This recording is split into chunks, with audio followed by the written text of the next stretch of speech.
Welcome to the Open HBI course Knowledge Engineering with Semantic Web Technologies. This is Lecture 1, Knowledge Engineering and the Web of Data, and this is Part 6, The Web Becomes Intelligent, Part 2.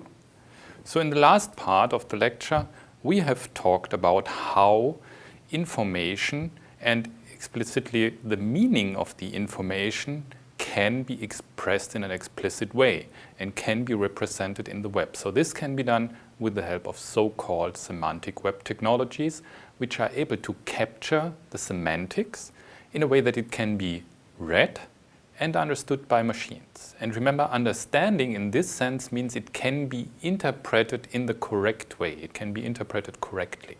So today we want to have a look at this semantic web technology stack, which are a bunch of technologies that have been standardized by the W3C.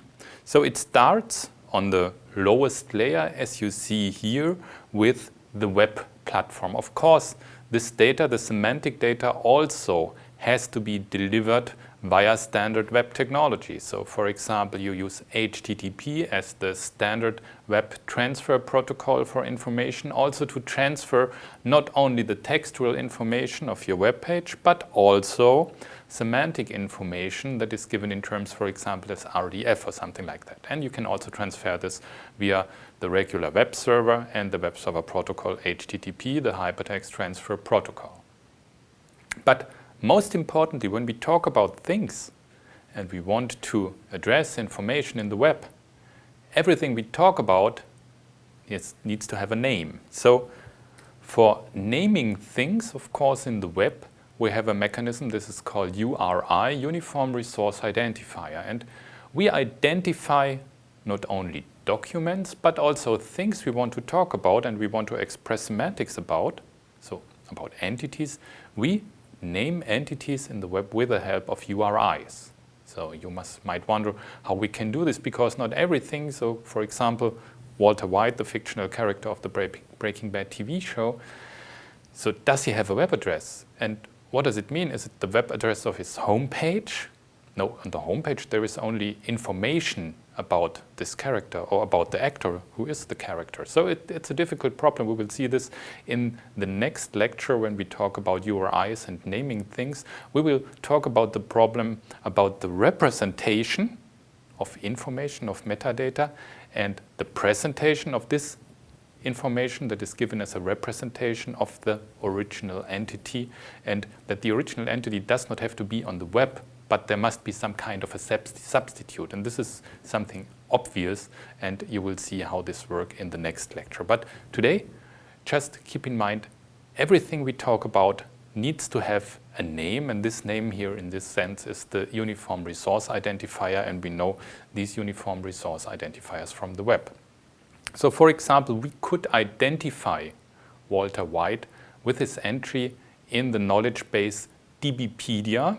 So in the DBpedia, we have a resource which has the name Walter White, and this states this URI here. So what is this DBpedia? If you haven't heard about it, you will hear it rather often in the course of this lecture, because it stems from the really popular encyclopedia Wikipedia, which is the largest encyclopedia ever, which was constructed during the last years by a huge community. Everybody is contributing to this encyclopedia. And of course, you will find information about the character Walter White and the Breaking Bad TV series. So how do we get from the Wikipedia, which is meant for human consumption and for human users, to the DBpedia, which is the machine-readable version of the Wikipedia with all the information that can be extracted in a meaningful way from the Wikipedia? This is quite simple. So in the Wikipedia, for most entities, for example, for characters or for locations, you have on the right side this little box. It's a kind of a table. This is called info box. And in this table, there is a summary of information about this character, about this entity. And for example, for all persons, it has the same schema. So the table has then the same columns and the same lines and the same properties that are on the same place in the table. So it's really easy to extract this from the web page in a rather automated way and in a simple way. And by extracting this, you will get data and information that later will be put into the DBpedia, which then is the semantic version or the structured data version of the Wikipedia. And we will take this rather often as a reference. So in the end, you will end up with some information that is accessible behind the second URI that is given here, and it's the DBpedia URI. And you will see here, if you compare both URIs, the Wikipedia URI, which is above the window, and you see the DBpedia URI, which is below, the suffix Walter White and Breaking Bad, this is quite the same. Only the prefix is different, and the prefix for the DBpedia is dbpedia.org/resource/ and then the name of the entity. So if you try to look up this URI on the web, you will end up, of course, in an HTML web page, which is again for human consumption. But this is interesting here. It depends who is asking for that information. And maybe you have heard in the web of the so-called content negotiation. In the content negotiation, the caller of the information can state in which form he wants to retrieve the information. So for example, for a human, if you access it in a browser, of course you want to have a text page or an HTML page that you can read as a human. On the other hand, if you are a software agent, then of course you would like to have structured information. And then you can state also in the header of the HTTP request to the web server that you want to have information about this entity, about this web page in another format. And then you can get also information about Walter White in a Semantic Web standardized format. But you have to ask for it, of course. If you ask with your browser, then of course the assumption is clear. You are a human user, and then you will get the HTTP or HTML web page in response. And the HTML web page in the Wikipedia looks like this. These are also almost only green little pages, and on these pages you can see the entity and all the properties that this entity has and all the values that are used to describe the property and the entire entity.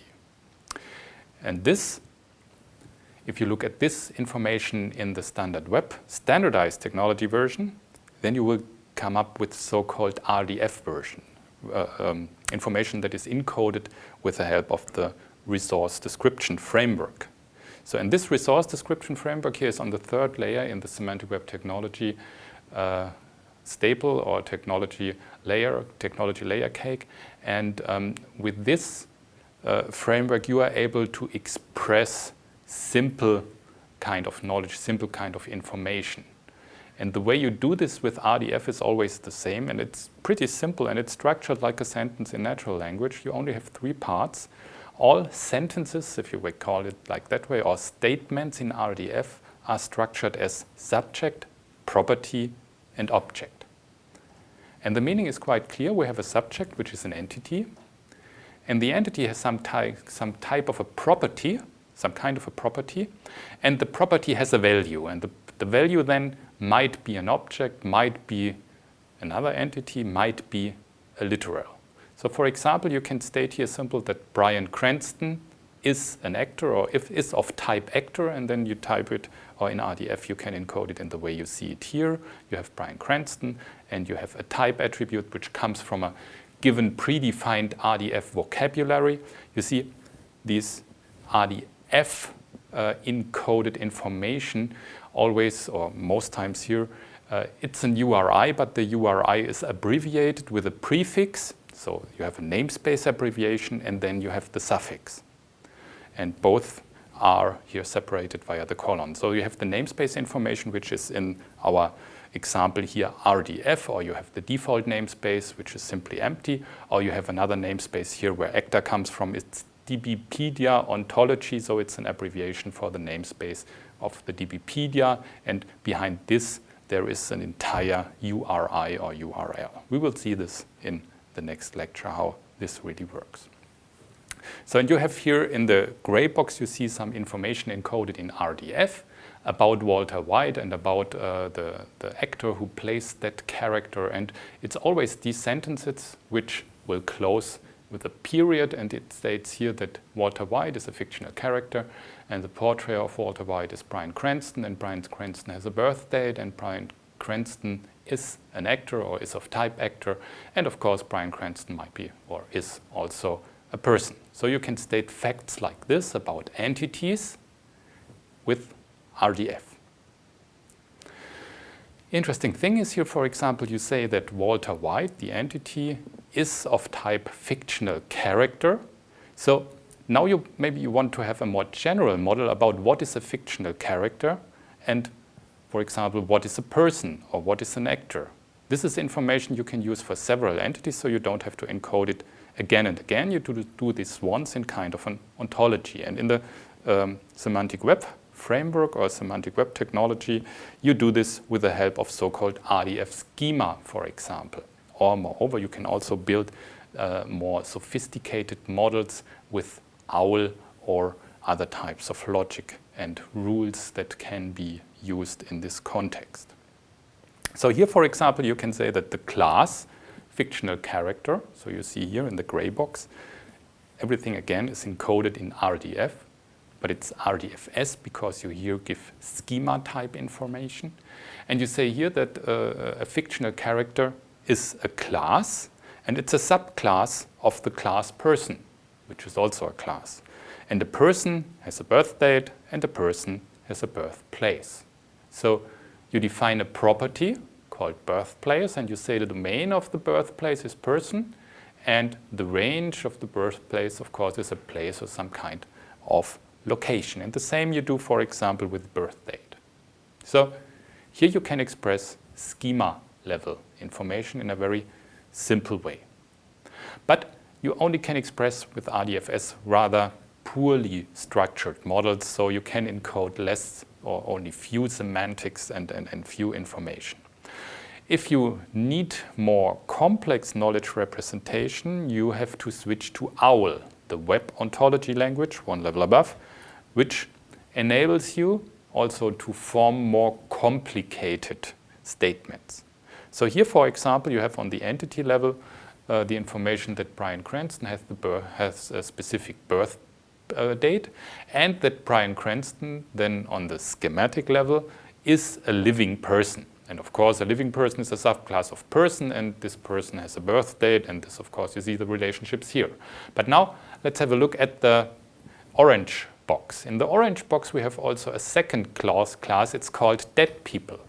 And we made a logical constraint, and this constraint says that no entity is allowed to be a member of the class living people while also being a member of the class dead people.